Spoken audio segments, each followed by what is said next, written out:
أعوذ بالله من الشيطان الرجيم بسم الله الرحمن الرحيم الحمد لله رب العالمين وأفضل الصلوات وأتم التسليم على سيدنا ونبينا وحبيب قلوبنا وطبيب نفوسنا أبي القاسم محمد اللهم صل على محمد وعلى آل بيته الطيبين الطاهرين المعصومين الذين أذهب الله عنهم الرجس وطهرهم تطهيرا اللهم صل على محمد بسم الله الرحمن الرحيم رب اشرح لي صدري ويسر لي أمري واحلل عقدة من لساني يفقه قولي. قال الله تعالى في محكم كتابه بسم الله الرحمن الرحيم ونريد أن نمن على الذين استضعفوا في الأرض ونجعلهم أئمة ونجعلهم الوارثين صدق الله العلي العظيم.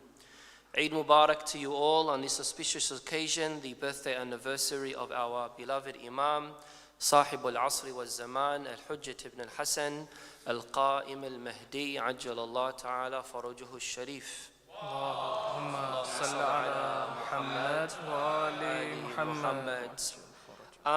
The topic that I have prepared to speak about this evening is the need for the appearance of the Imam Ajjalallah Ta'ala Farajuhu Sharif. Now, as far as this particular topic is concerned, I'm very sure that you have come across certain aspects as to why it is so important for us to have the Imam and for his reappearance, especially towards the end of mankind and with the coming of the Raj'ah and everything else that leads to Judgment Day. I'm very sure that all of you are also familiar with the particular signs, the definite or the non-definite signs that would come around prior to the appearance of the Imam. However, there are still so many questions as to how we are able to engage in a correct discourse that would enable us to look at practical dimensions of the very need for the appearance of the Imam. This is why I recited this verse from the Holy Quran, Surah Al-Qasas, ayah number 5, where Allah subhanahu wa ta'ala says, and we wanted to confer favor, وَنُرِيدُ أَن نَمُنَّ عَلَى الَّذِينَ اسْتُضْعِفُوا, upon or unto those who were oppressed in the land, fil ard, وَنَجْعَلُهُمْ أَئِمَّةً, and we make them leaders, وَنَجْعَلُهُمُ الْوَارِثِينَ, and we also make them the heirs and the inheritors to the land. The need for the existence and for the creation and the making or the coming of this promised day and the appearance of the Imam is of vital importance for all of us. However, the first question that poses in our mind is, what is the goal of that creation of the earth that Allah subhanahu wa ta'ala is referring to in Him promising that the underprivileged or the oppressed will regain control and power over the world. When it comes to the creation of the world, there are, of course, different dimensions to it. The material and also the physical, or the material and also the spiritual. Now, we know for a fact that with the appearance of the Imam Al-Hujjah Ajjalallah Ta'ala Farajuhu Sharif will indeed bring about a lot of different changes. Now, we do say reappearance or appearance. We use these words very loosely in the English language because it could be assumed in some people's minds that he has disappeared, and with his appearance he will come into reality. However, that is not the case, and we would not be serving the rightful understanding to what it is that the Imam is in his ghaiba periods. We know that Rasulullah sallallahu alayhi wa alihi, and this is only an example, sallallahu ala Muhammad wa ali Muhammad. Allahumma salli ala Muhammad wa ali Muhammad. We know that Rasulullah sallallahu alayhi wa alihi had said, Al-Hasan wal-Husayn, Imama qama aw qa'ada. Imam Hassan and Imam Hussein are two Imams, whether they stand up or whether they are sitting down. If we were to look at this description of how Rasulullah sallallahu alayhi wa alihi refers to his two grandsons, it wouldn't really give us a correct or a proper, sensible explanation as to them being Imams, whether they are standing up or whether they are sitting down.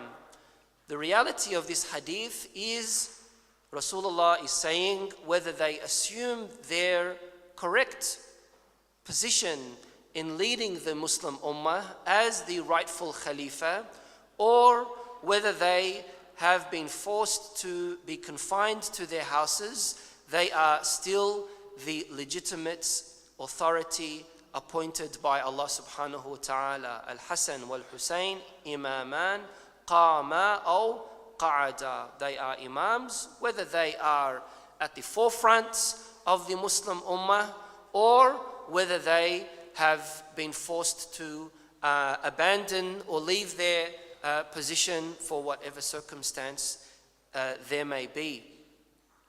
And this is applicable to each and every one of the other Imams.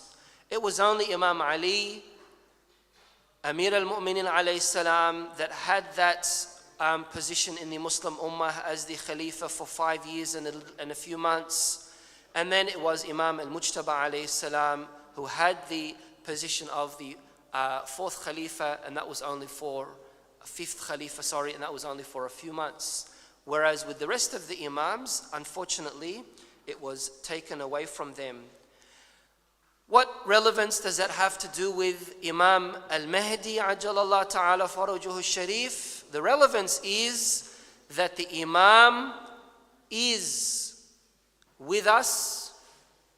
However, that title of the Imam is put on hold. So he went into ghaibah, not in his person, but as his title. And this is why we always come across traditions, hadiths, and also explanations given by ulama that say that the Imam is with us in flesh, blood, and bone. However, unfortunately, we have not had the opportunity to be able to see him. And this is why there is a hadith that I wanted to share with you, where he had said, Imam al-Mahdi himself had said, وَلَوْلَا ذُنُوبُ شِيعَتِنَا لَرَأَوْنَا صَلُّوا عَلَى مُحَمَّدٍ وَآلِ مُحَمَّدٍ محمد وآل محمد لولا ذنوب شيعتنا لرأونا رأي العين. If it was not for the sins of our Shia, this is what Imam al-Mahdi himself is saying, people would be able to clearly see us.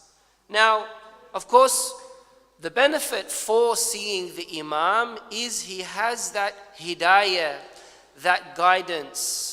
Not the guidance on the physical realm, but a guidance on the immaterial, spiritual realm. And this is what I will be referring to. Allah subhanahu wa ta'ala speaks a lot about different aspects of hidayah. And when it comes to the goal of creation, he says, Bismillah ar-Rahman ar-Rahim, وهو الذي خلق السماوات والأرض في ستة أيام وكان عرشه على الماء ليبلوكم أيكم أحسن عملا. And it is he who has created the heavens and the earth in 6 days, and his throne was on the water, that he might try you, might test you, as to who works the best, as to who of you works the best. Now, what is the connection here between Allah saying that he has created the heavens and the earth in 6 days, just so he is able to find out who among you do the best of deeds. What's the connection here? Coming back just prior to me making that point about the disappearance of the Imam or the ghaibah of the Imam, I had said that the first issue that this verse in Surah Al-Qasas, ayah number 5, refers to is as far as creation. Allah subhanahu wa ta'ala in another verse says, وَمَا خَلَقْنَا السَّمَاءَ وَالْأَرْضَ وَمَا بَيْنَهُمَا بَاطِلًا, or لَاعِبِينَ, or many other descriptions that God explains as to why it is that He made the world. And we are still yet to discover 1/billionth of the realities of existence. The main point in all of these verses is Allah subhanahu wa ta'ala has a goal, and that goal is to establish a universal civilization, not a civilization of different pockets of societies, but one united civilization governed by one system. When we look at the different prophets, sallallahu ala Muhammad wa ali Muhammad, Allahumma salli ala Muhammad. maybe some water would be a good idea. Or you would say water. How do you say it in England? When we look at the prophets Isa alayhi salam and the description given to him about, for example, how it is that he was able to engage with the rest of the society around him, we can see that all of it was done for a certain category of people and also for a certain time. That realm of work that Nabiullah Isa alayhi salam had was temporal for a certain purpose. And the same thing goes for every other prophet. Unless we make a difference or we distinguish between the Ulul Azm and the rest of the prophets. But even with Ulul Azm, we can see that their scope of the mission that they had was restricted to a certain extent. Contrary to how we see the description given as far as Rasulullah sallallahu alayhi wa alihi is concerned, where his message will be that of a continuing message until Judgment Day. Now, having these two things put together, we can see that Imam al-Hujjah Ajjalallah Ta'ala Farajuhu Sharif is someone who will inherit all of this.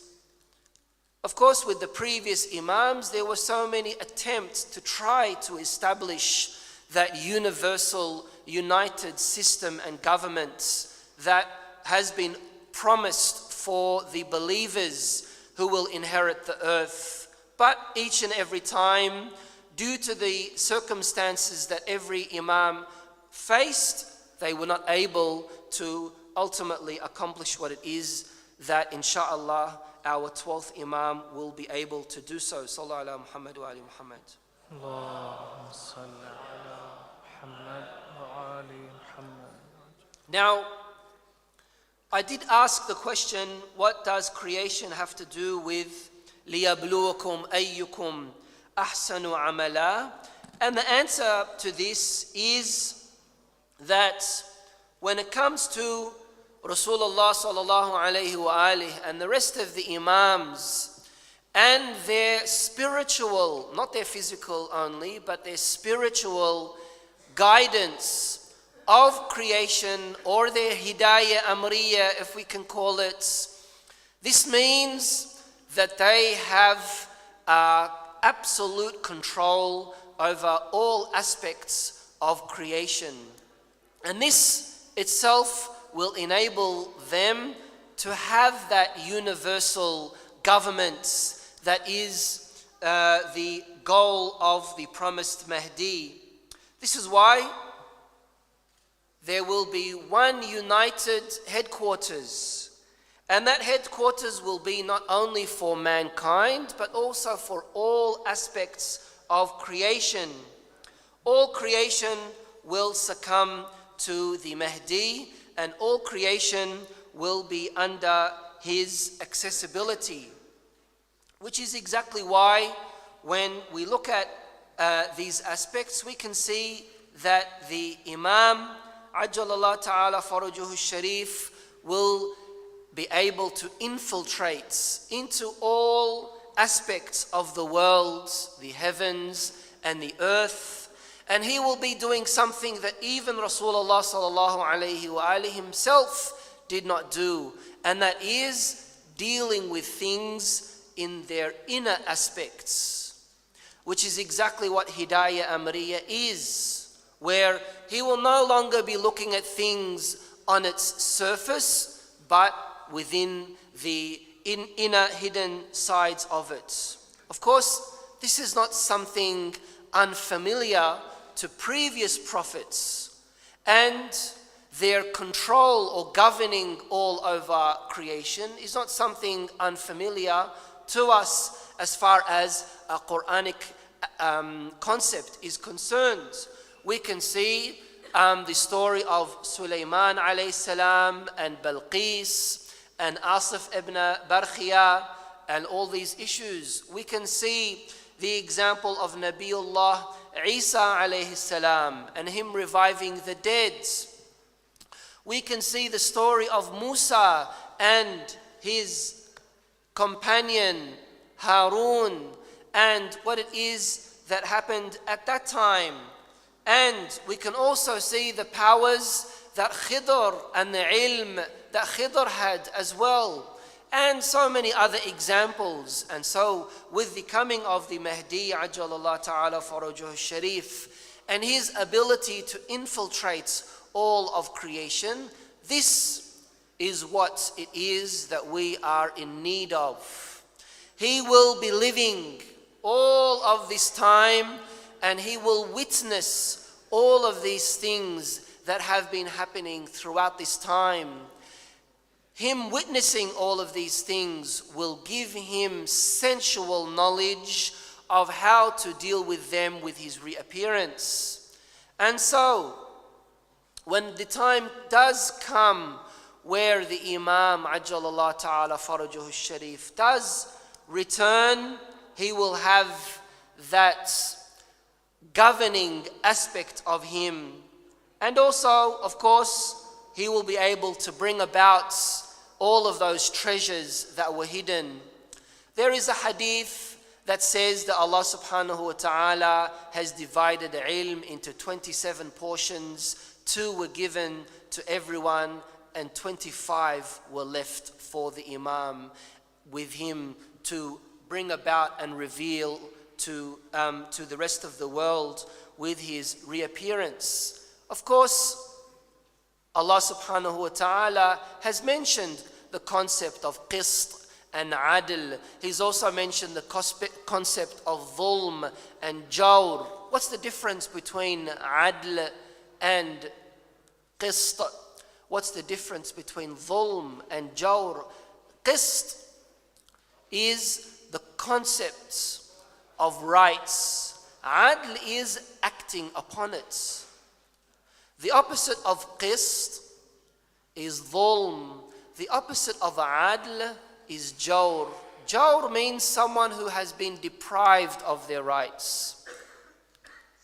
Dhulm is someone who has not been given their defined rights, or their rights has not been defined for them. With the many ahadith that say that Allah subhanahu wa ta'ala, if there was one last day in creation, Allah subhanahu wa ta'ala will prolong that day until the Mahdi comes, or the Qa'im reappears. لِيَمْلَأَ الْأَرْضَ قِسْطًا وَعَدْلًا بَعْدَمَا مُلِئَتْ ظُلْمًا وَجَوْرًا, where he will encompass the world with justice and with rights after or as it has been filled with tyranny and oppression. I think I'll have to abruptly stop here. My 20 minutes is up, and inshallah, probably with the questions and answers time, I'll be able to explain some of the further points that I had prepared in my research work, simple research work about the needs for the reappearance of the Imam Ajjalallah Ta'ala Farajuhu Sharif. Wa akhiru da'wana and alhamdulillahi Rabbil Alameen wa salatu wa salamu ala ashrafi khalqillahi Muhammad wa alihi tahirin. Allah.